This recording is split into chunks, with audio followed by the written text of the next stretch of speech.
Da, da, da, da, da, da.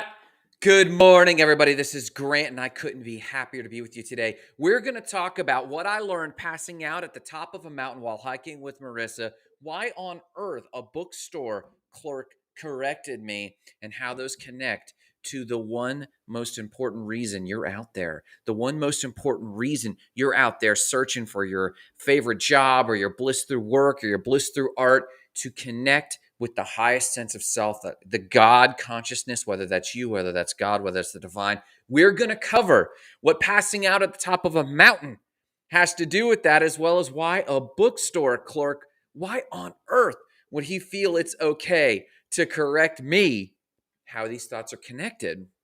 And we're also, of course, going to talk about eye gazing, and we're going to talk about 3D printed homes on Mars. All that today in today's Spark Show, episode 202. We're back at it. But before all of that, before other news, we're going to cover a morning cup of gratitude. What are you grateful for this morning? What's going on in your life? How are you? Have you been okay? We've been on vacation. We've been checked out, trying to level ourselves up, level our investments up, level our relationship up, level our relationships with others up. What have you been up to? Let's talk about it with Morning Cup of Gratitude. Here we go. What are you most grateful for today? I want to hear how you're starting your stinking week. What I'm grateful for, of course, is about 2.5 weeks, 1 week of vacation. Marissa and I left 2 weeks ago, and we're very grateful for the businesses we built, the streams of income we built. We left 2 weeks ago, and we ended up pulling into North Carolina and parking and hiking. We camped one night and then hiked immediately the next day for 3 solid days. We'll talk more about that in today's show briefly. And we were able to do this in fully checkout thanks to our awesome team, thanks to Marissa's fantastic planning. And it was enlightening. We'll talk about that. And I was grateful for that. And then the next week we worked our butt off with our great team. And then, of course, we took the entire following week off with family. What am I grateful for? I am grateful that we have invested as much time as we have. I am at the sweet, tender age of 42. I'll be 42 this year, I think. I don't know. I'll be 42 this year. And we have built streams of income, investments in a team that have been so helpful to us. So this morning, I'm grateful for all the hard work Marissa has put in, for all the hard planning she's put in, for all the hard work I've put in. I'm grateful for me. I'm grateful for you. I'm grateful for our clients that enabled us to fully focus on family we had not seen in over a decade. And to sit in a cabin and watch the mist move in the morning and watch the sunrise behind the mist, and then do crazy things like rafting and tubing, and then watching my young cousins, my nieces and nephews, connect with their cousins in new, unique ways. What an enriching period of life. That's what I'm grateful for today. What are you grateful for? What's lifting you up? Hey, listen, if you can't express what you're grateful for, you're shutting off. Here we go. Here's one of the things for today. You're shutting off the gateway to connectedness with the divine. If you cannot express gratitude to the loved ones around you, your most intimate partner, your spouse, your family, your kids, your nieces and nephews, if you cannot say off the top of your head and find something you're grateful for, I present for your consideration, you're struggling to connect with the divine. We're going to talk more about that. Let's talk about other news. So, gazing into your partner's eyes can enhance intimacy. That's right.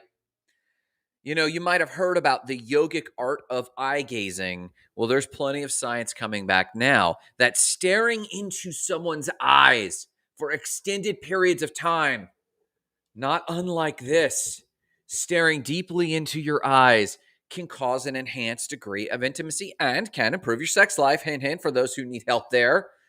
So we've often called this in the spiritual circles the yogic art of eye gazing. And this is basically sustained mutual eye gazing. And they have found in the latest research that this can deeply increase trust, increase intimacy, and, yes, on a Monday morning, add to sexual pleasure. So if you're looking at your partner and you're staring at them and they're like, what? What's wrong? That's a sign that you guys probably haven't spent nearly enough time just looking at each other and knowing and articulating the benefit of making deep, enriching eye contact. This study was done out of Clark University in Worcester, Massachusetts. And they said this is what they did. They actually took these groups, and it was an interesting study. They had the groups, they separated them. They had a control group and a bunch of variable groups. And one of the groups was told to look at the partner's hands. They were put into pairs. They said, look at the partner's hands. And then another group said, I want you to count how many times your partner blinks. And so they wrote down how many times the partner blinks. And then the third group was asked just to make deep eye contact. Not a staring contest, but deep eye contact. And you guessed it, when asked in passing later, by the way, question, did you find your partner attractive? Nearly to a person, those who had deep eye contact said yes, they found their partner attractive. And this was interesting because they compared these notes to the inbound group who rated the attractiveness of the people. And as they rated their attractiveness, they said an entirely different set of people were attractive as a group. But after the eye staring, the deep eye gazing, they actually found that had changed based on eye contact. Now, why is that? Now, for those who don't know, deep eye gazing produces two neurotransmitters. One, oxytocin, which some of you know about, also known as the cuddle hormone. This is a positive feeling you get of connectedness with the world when you hug people for long periods of time, when you're touched for long periods of time, or have had intimacy. Now, there's another one that's going to be difficult to pronounce, phenylethylamine. Nailed it in one. Phenylethylamine is also known as the love chemical. And this is the chemical often associated that peaks and spikes, and it feels good when you have deep interpersonal attraction to someone else. Now, you could be in love with someone, you could be married, and then someone walk by who you think is attractive, and phenylethylamine will actually kick off in your brain, and you might feel other feelings. Now, we'll get into kind of the philosophies of that some other time, but I highly recommend that you take your most loved ones, and here's the sidebar. This doesn't only have to be romantic relationships. This is also associated with deep interpersonal relationships. So for those you're trying to just grow closer to, please exercise the art of eye gazing, aka make eye contact. Make eye contact. Teach your nieces and nephews and loved ones to sit up straight and make eye contact with the people they're talking with. In fact, if you want better responses from the server at your restaurant, make eye contact. If you want them to remember your meal, make eye contact. Eye contact is a superpower for those in the distracted generations who are used to averting their gaze. Sidebar on this, there was a side study, and they handed out two photos of two women, and what people didn't realize is that they were the same woman. Two photos of two women. They handed these photos out. They said, which of these women is more attractive? Now, one of the photos was the woman gazing away. Another of the photos was the woman looking directly at the camera. And to a person, they all said the person looking directly at the camera was much more attractive. Spoiler alert, this was the same photo of the same person, and they couldn't even tell. This person wasn't masked. They were just so focused on the eyes that, of course, they were attracted to the photo of the person making eye contact. If you want to learn more about the deep art or the art of deep eye gazing, here's a link. Boom. That should be in the comments there. Whoop. Comments. There we go. Boom. Right there. And yes, this does also impact intimacy and sex life. That's from Psychology Today. Go check out the article. Read in the comments below. Learn how to stare at people, but in not a creepy way. Fun fact, we just listened to an awesome podcast with Hassan Minaj. I think that's his last name, the comedian, commentarian. And he says he has a staring problem. And I think that's not a bad problem to have unless you're just creepy. Let's talk about 3D printed Martian homes. Yes, NASA is working with a Texas firm that is 3D printing homes, which is helping two things. Number one, it's helping them plan on how we're going to do homes when we actually land on Mars. We're going to fly a Home Depot shopping cart to Mars, not likely. Most likely, they're going to put a giant home building 3D printer. They're going to put smaller 3D printers that can build the components to build a larger 3D printer. And it will actually take surface dust, water that they're extract from the air, and then lava rock. Combine it, crush it, combine it, smelt it, and then 3D print a home. This is most likely how we will live on the moon and Mars as our first attempts to travel through space. But it's doing another thing. You see, NASA recently launched yet another project, which Grant is craving to do, where you'd spend a year in a Martian habitat. And this 3D printing company is actually 3D printing the test home for the Mars group. Now, I've got a link for you here where you can actually sign up and register for the Martian experiment with NASA. They're looking for volunteers. Now, this 3D printer is built by a company called Icon, which is a Texas construction company. And they do a lot of construction tech, and they're experimenting now with 3D printed homes for humans here on Earth, Earthlings. But they're also working with architect firm Bjork Ingels architecture firm to work on the type of home that we might make for Martian humans.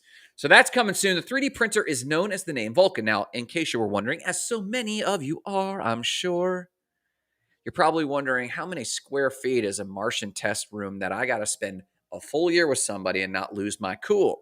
Well, you'll be glad to know it's 1,700 square feet. But fun fact, many of you have been practicing for this anyway in the pandemic, so you're probably ready for it. And I think I don't know if it's volunteer or paid or what, but I've got a link for you right here. There you go. In the comments, you've got a link that's processing. Boom. There's even a thumbnail right there of the 3D printed home for Mars, and you can check that out. And in that article are the links to the NASA announcement for those who want to apply to be Martian volunteers. Let's talk about something that I think is of the utmost importance on a Monday morning for you guys. Let's see, what time is it? Is it already 7:12? Let's look. Wow, it's 6:53. My watch is off a little bit. Let's actually talk about really quick why a bookstore clerk chided me, what I learned passing out on a hike with Marissa, and why this stuff will bring you closer to God. Let's talk about it. Chinese space program astronaut Yang Li said, "I had another feeling while being in space, that the Earth is like a vibrant living thing. The vessels we've clearly seen on it looked like the blood and veins of normal human beings, and I said to myself, this is the place we live. It's very magical." Russian cosmonaut Boris Volyanov said, "During a space flight, the psyche of each astronaut is reshaped. Having seen the sun, the stars, and the planet, you become more full of life. You become softer. You begin to look at all living things with greater trepidation, and you begin to be more kind and patient with the people around you." Now, I've got another quote from you, and it's one of my favorite from Carl Sagan.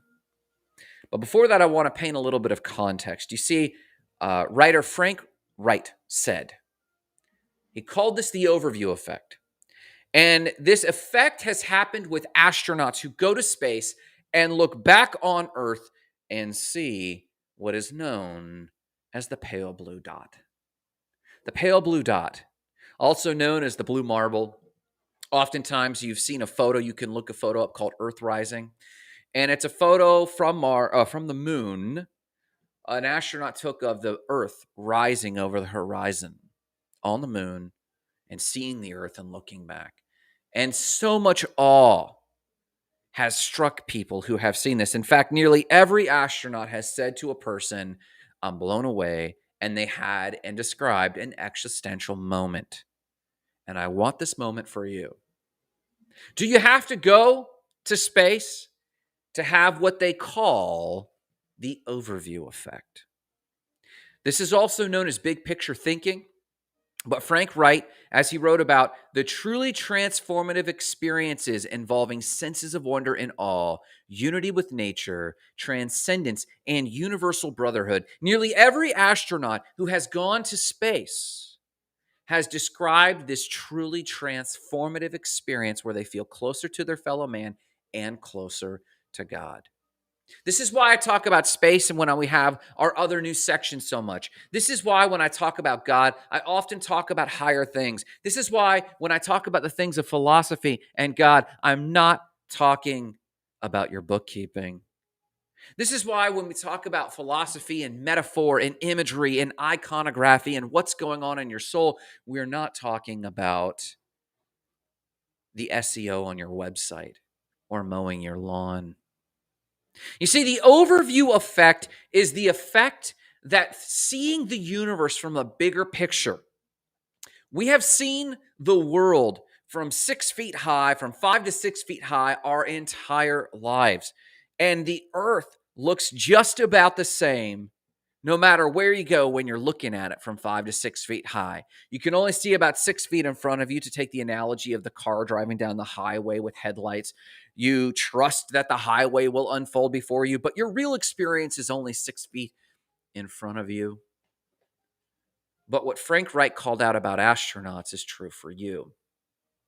And it's also true from our hike. Real quick, Voyager 1 sent back a photo far out past Mars, looked back at what the coordinates were for Earth and snapped a photo. This is where we get the term the pale blue dot. It's much further away than Earth rising photo. You can Google the Earth rising photo. And Carl Sagan said this. This is my favorite quote to describe the overview effect. He said, "Everyone you love, everyone you know, every person you have ever heard of, every human being who has ever lived out their lives on a mote of dust suspended in a sunbeam." Now, I highly recommend you look up this photo. Of course, I recommend you look up the Earth rising photo, but I highly recommend you look up the photo from Voyager 1 that Sagan talked about. He said, everyone you've known, everyone you've loved, everyone who has ever lived out their lives on a mote of dust suspended in a sunbeam. And that imagery lands home. Now, I want to correlate this very quickly to our hike. So this last hike was 2 overnight, 3 full days of hiking, 30 miles in 3 days. And it wasn't the 30 miles so much as it was the elevation. We cleared a ton of elevation in a very short period of time, and I wasn't ready for it. I wasn't trained for it, and I didn't know what food to eat, so I just ate what Marissa ate.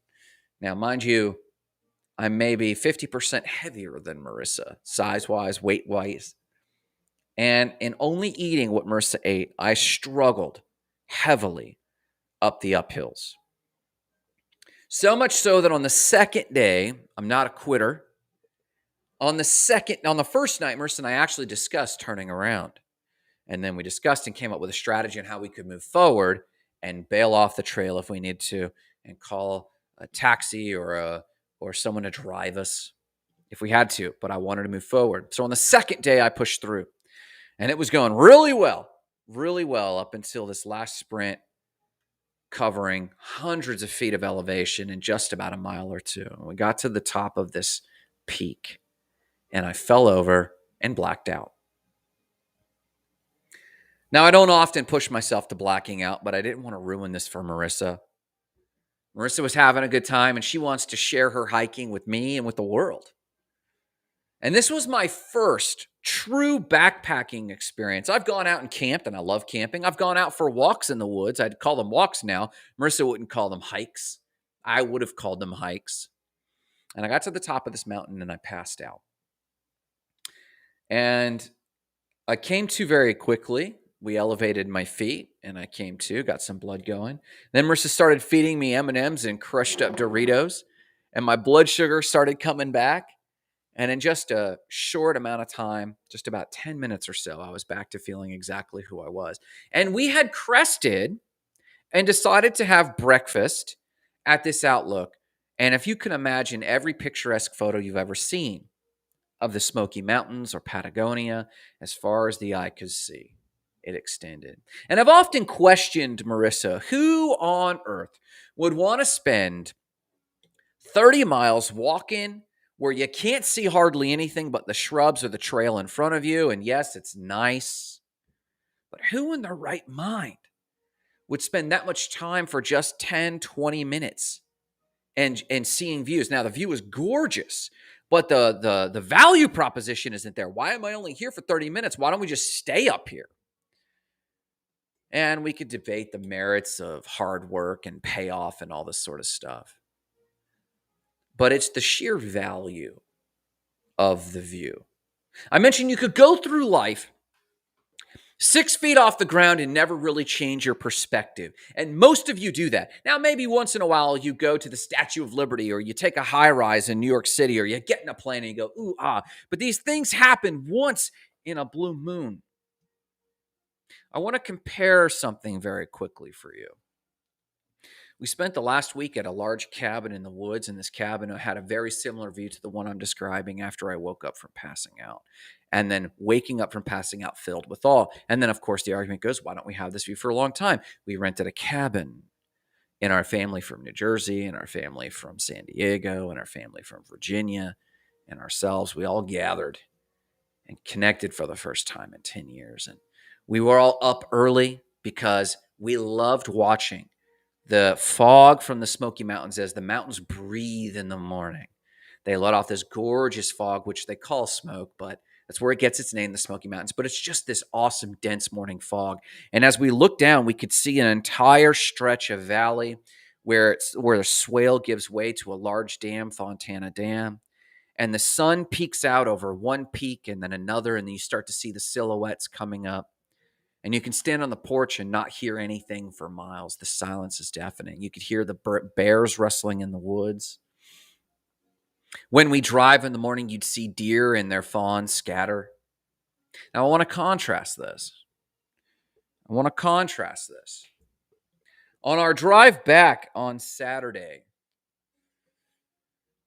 we left the cabin. Everyone had left the cabin. It was sad. And you start winding down this very slow gravel road. Now, while we were on the gravel road, there's several times people said, I don't want to go to the store. The winding road is so slow. I don't want to go down to the city of Bryson City. It takes so much time, not because it's far, but because the roads wind. And the roads did wind, and the roads were hairpin turns down this mountain. But because of that, we would always put our windows down because it was enjoyable to smell the mountain grasses. It was enjoyable to hear the birds and not hear another car for miles and miles. And so this whole week we would complain about this, but we would find ways to enjoy it.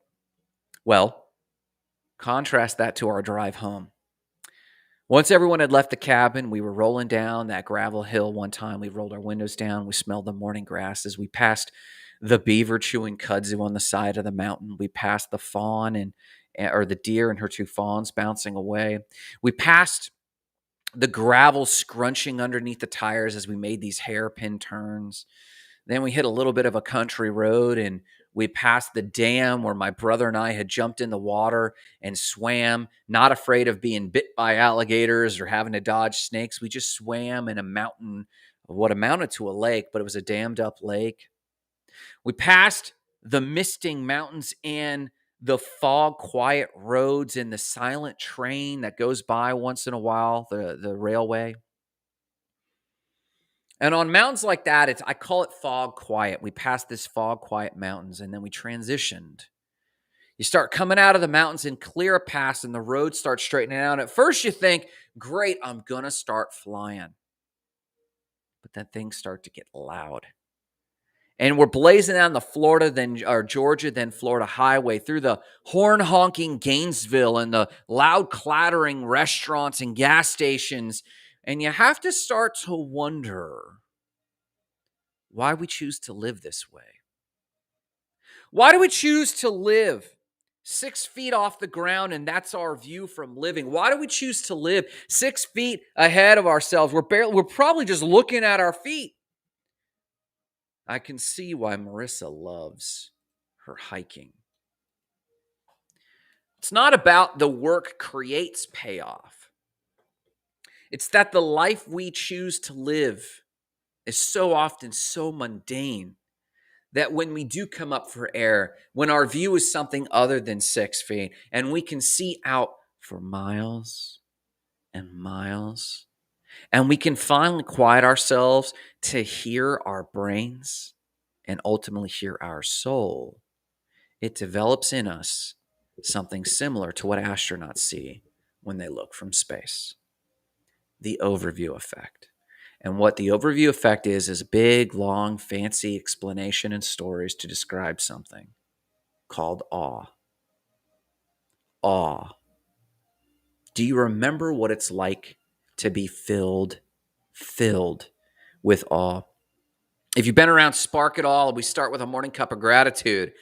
And we start with a morning cup of gratitude because I have said time and again, and I believe it to this day, gratitude is the gateway to connectedness with God. Gratitude is the gateway. Gratitude is the gateway to an awe-inspiring life. But hear me on this. I'm going to add to this. Awe is the foyer to divine connection.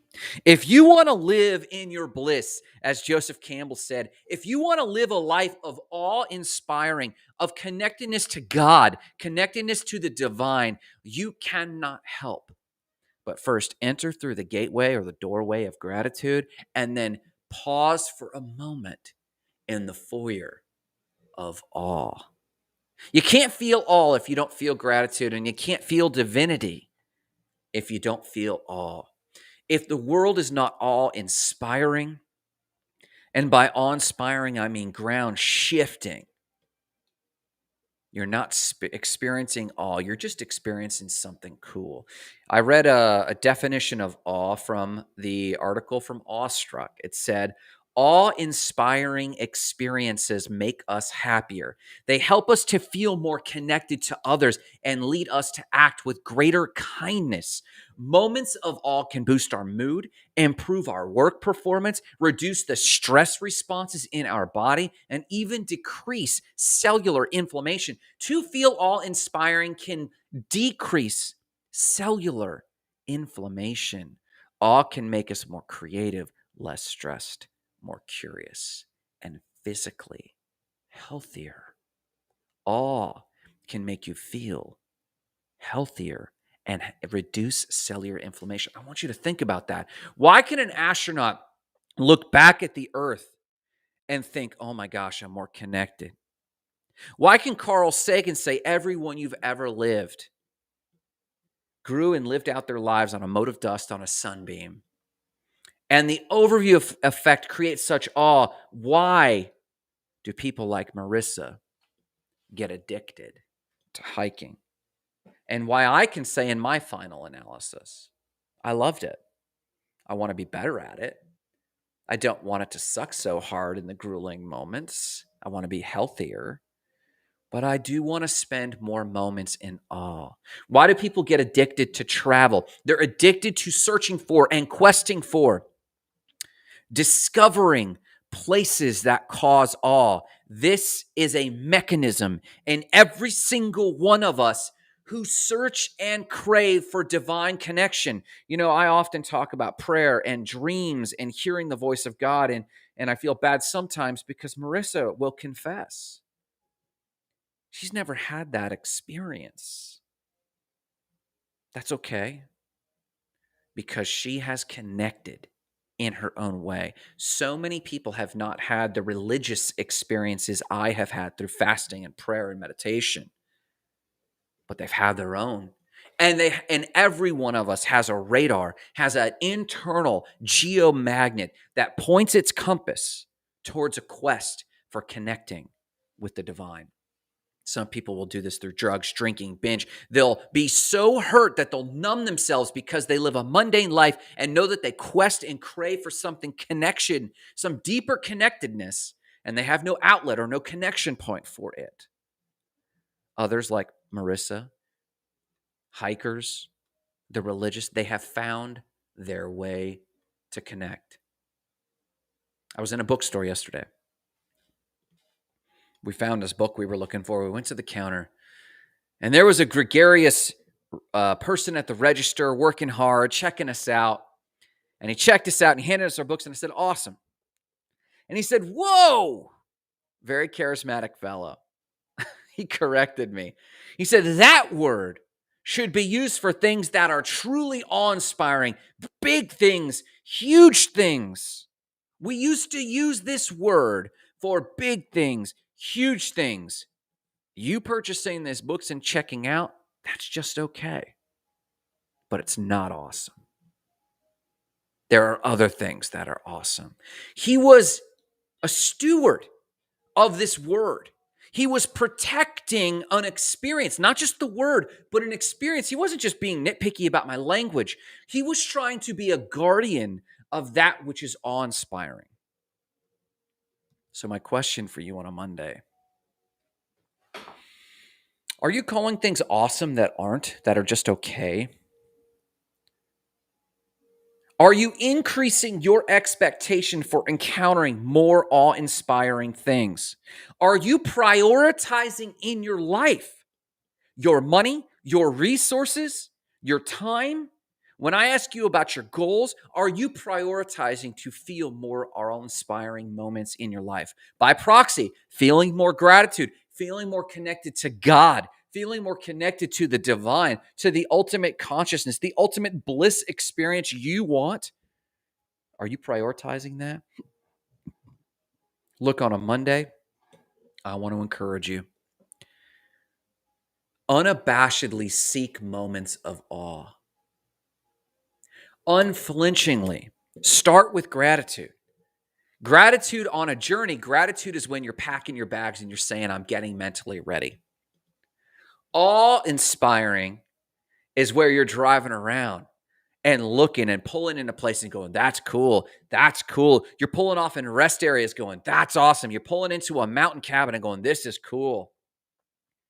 And this is all the journey towards connectedness.